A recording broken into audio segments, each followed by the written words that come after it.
Hey, what's going on? JP here. In this video, we're going to talk about a really, we'll call it often misunderstood concept or topic, but it's really, really powerful. And if you're serious about getting involved in multifamily apartments as a passive investor or hell, even an active investor, this concept, this topic is critical. It is a topic called cap rates. You know, what is a cap rate? How does it work? And really, why the hell should you care?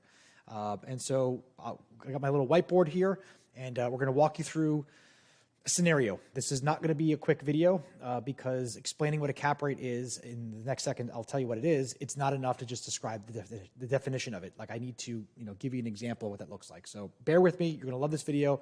I'm going to uncover a lot of stuff, and it'll be great. So first, what is a cap rate?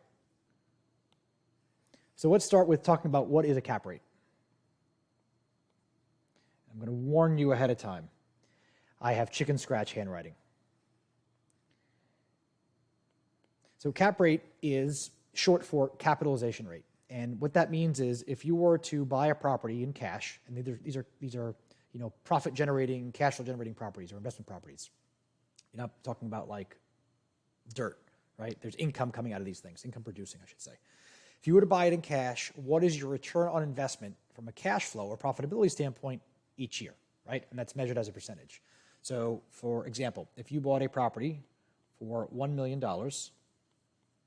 and it spat out, I don't know, we'll call it $50K a year of profit, what is the cap rate? Well, I'm going to get my calculator here, and we're going to take, I always mess this up. It's usually the purchase price divided by the cash flow, 50,000. No, other way around. See, always divided by a million. So $50,000 divided by a million is 5%. So it's 50K divided by 1 million equals 0.05%. That means that this $1 million property is generating 5% return on my investment each year. And that's essentially what a cap rate is. Now, why do we use cap rates? Cap rates are used as a way of comparing other income producing properties, in this case, apartment complexes, to the market. And what that means is, from a valuation standpoint, whether you're a buyer or you're an appraiser or the bank or a broker, you generally will use, going cap rates. And how that works is, let's say you've got, that's weird. Let's say you've got one complex, another complex, another complex. This is the market. And because cap rates are a function of the purchase price, the sale price, and how much money they make, we'll get into NOI in a minute here. Let's say this property sells at essentially a functional cap rate of 5%. This one sells at 5.25. This one sells at 6. This one sells at 3. This one sells at 5. This one sells at 5. So when you average all of these out, you get an average, average cap rate. And I don't know what that number is. I can calculate it, but it doesn't really matter. Let's just call it 6, 5, we'll call it 5%. So that means if I were to sell a property where you're looking at the market to understand the price I want to pay for this, is it going to be higher or lower than this market rate cap rate of 5%? That kind of gives you indication of whether you're overpaying or underpaying for a property, right? So let's get into a bit more Let's get into more nitty-gritty details on how this works. The next piece that you need to understand is NOI, right? And that's important. So let's break that down. And let me set the stage for this. As I get into NOI and we talk about cap rate, there's sort of this aha moment that happens. And that'll unfold itself naturally as I lay these details out. So bear with me as I go through this because there's a rhyme to the reason, all right?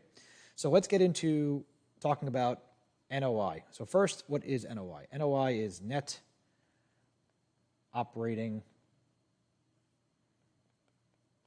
income. Boom, boom, boom. NOI. NOI is super important. NOI is essentially the profitability of an apartment complex in this case. So NOI equals profits. How do we determine those profits? Well, it's very simple. We take our income,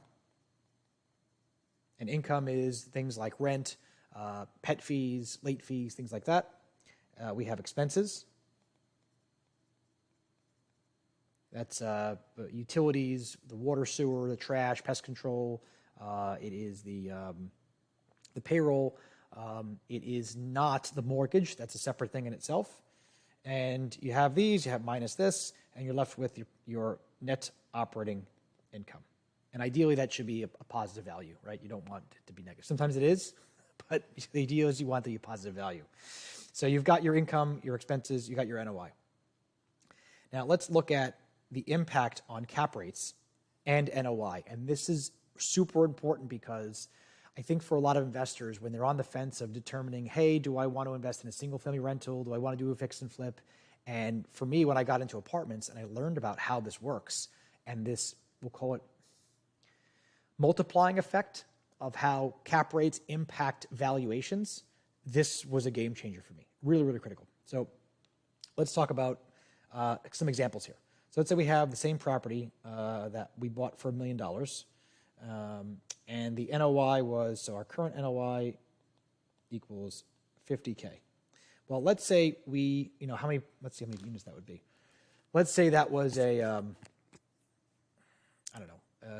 25 unit apartment complex. So we have 25 units, okay? And whatever the average rents are, it doesn't make a difference.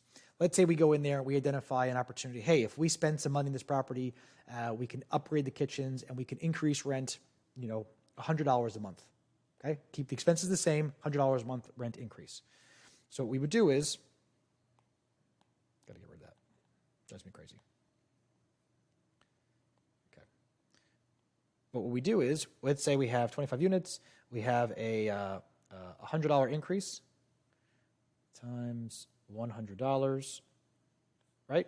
So 100 times 25 is $2,500 a month per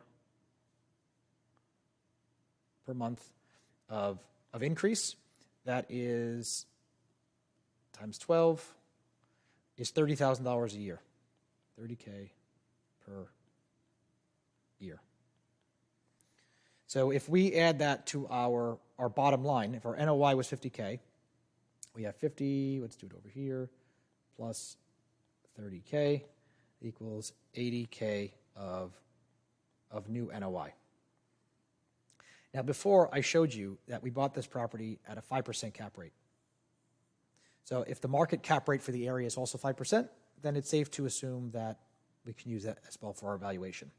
Now to get to a valuation, like to basically understand, hey, I have this property, it makes $100,000 a year, it makes $200,000 a year, it makes $1 million a year. If I were to sell this in the marketplace, what would it be worth? What would a bank appraise this for, right? Well, let's do the math. $80,000, and again, this is where I kind of screwed up. Not because I don't know how to do it, I just don't do it enough to remember the formula off the top of my head. So it's going to be the NOI divided by the cap rate. And I might have it backwards. Maybe cap rate into cap. We'll figure it out. So let's take our $80,000, doing it on my calculator here, divided by our cap rate, 0.05. So 80K divided by cap rate, 0.05% equals $1,600,000. That's the new value. Remember, we bought it for $1 million. But by increasing the rents $100 per unit over the course of each month, right? By the end of the year, you get everybody. You get everybody on the new increased rents. Assuming your expenses stay the same, you've now created what is 600,000 into $1 million. 60%, I think is what it is. Yeah, it's a 60% increase. 60% increase in value. That's huge. Now, where it gets even huger, if I may, is that was only for 25 units. That was only for a small apartment complex. What happens if you do that on a scale where you have 300 units? What's the impact of that? So 300 units times 100, what did I use before? $100 a month of rent increases. So 300 should be 300,000, I think. 300, shouldn't do math out loud. Never do that. 100 units. All right, 30,000. That's 30K per month. See, the numbers are just much larger really. Like going back to this idea of, is the juice worth the squeeze? Is the juice worth the squeeze of buying a 12 unit or a 4 unit or an 8 unit? Probably not. But the juice is definitely worth the squeeze on a 300 unit complex.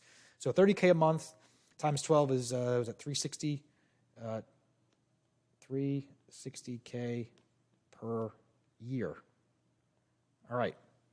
This is, the math's gonna be a little different. I'm not going to do what the NOI is. I'm just going to look at what is the increase in value that we did just by raising the rent. So 360,000, 360K divided by a 5%. Let's undo that because that's really sloppy. No. 5% equals, so 360,000 divided by 0.05. $7.2 million of increased value for the property just by raising the rent $100 over the course of 300 units. Now, it was cool that we added $600K for the other property, but you can see the scale. $7 million is a lot of money, right? That's divided by 600,000. That's 12 times amount of cash. Okay. So what does that mean? Well, a couple of things here, and I'll go some offshoots to kind of give you the full picture of the impact of this. So what happens when cap rates go up or down? And what causes cap rates to go up or down? Well, when cap rates go up, they increase. It's called cap rate expansion. That usually happens when the market softens, meaning, using like a lot of legalese or financialese terms, it means that there aren't a lot of people buying apartments. And so, sellers need to increase their price, or lower their prices in order for deals to happen. So when cap rates go up, it does have a negative impact on the valuation of these properties. And conversely, when cap rates go down, when they compress, usually when interest rates are low, right, money's cheap, there's maybe a lot more people chasing, the deals that are out there. So there's more competition, and it becomes maybe a seller's market instead of a buyer's market. It has a much larger multiplying effect on valuation. So let's go into that. First, I feel like, let me explain what the dollar for dollar difference is. So if we have $1 and we're at a 5 cap, that basically equals 1 divided by 0.05 is $20. Okay? When cap rates go up, what happens? $1, and we'll do one below it as well, 4%. So when cap rates go up, so that $1 when cap rates expand, divided by 0.06, it becomes less of a value creator, right? So this goes down to 16 and repeating sixes. And when it goes down, $1 divided by 0.04, this becomes $25 of value. So the takeaway here for you is this. When we do a lot of value add apartment complexes. So when you add $1 to your revenue, your income, remember the income we showed before? When you add $1 to this, or you're able to take away $1 from that, that all impacts the NOI. And depending on the market cap rate that you're operating at, that $1 transforms into $20 of value, or $25 of value, or $16 of value, or somewhere in between, because typical cap rates for most multifamily apartments are between, at least today, as of September of 23, call it 5% to 7-8%, depending on the marketplace.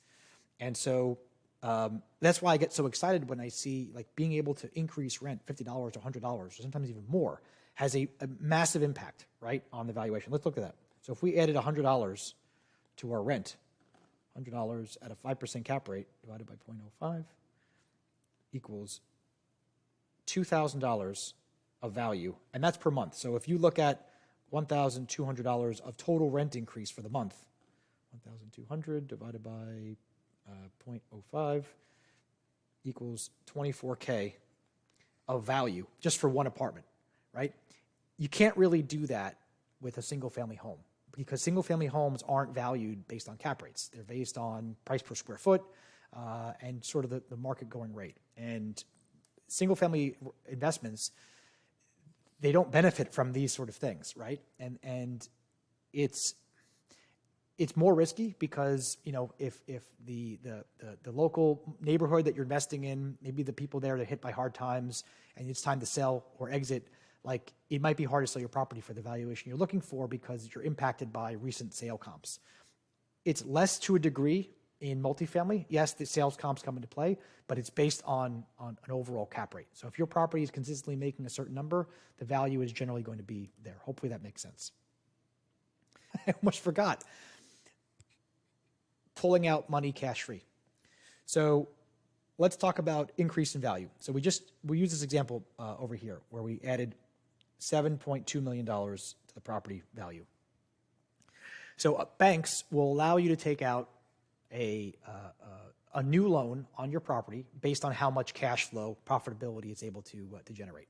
So usually we can use a loan to value LTV of generally 60 to 65%. That's sort of a conservative number that most banks will allow you to pull out or do a cash out refinance on your property. So let's just assume that it's tricky here because we bought the property. We didn't explain how we bought the property for, but we could do this. If a bank will allow us to pull out 65% of the value that we created, that means $7,200,000 times 0.65 equals 4.6. So we can take out a loan of $4.68 million. Am I explaining that correctly? Yeah, there we go. Okay. So equals new loan. We just pulled out tax-free cash. So the bank will allow us to pull out, based on the new value of the property, a new loan of $4.68 million.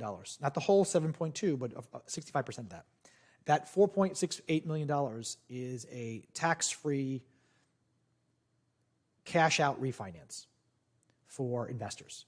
And what we typically do is that $4.6 million could be equal to the entire amount of equity that we used to buy the property. It could be half of it. It could be a quarter of it.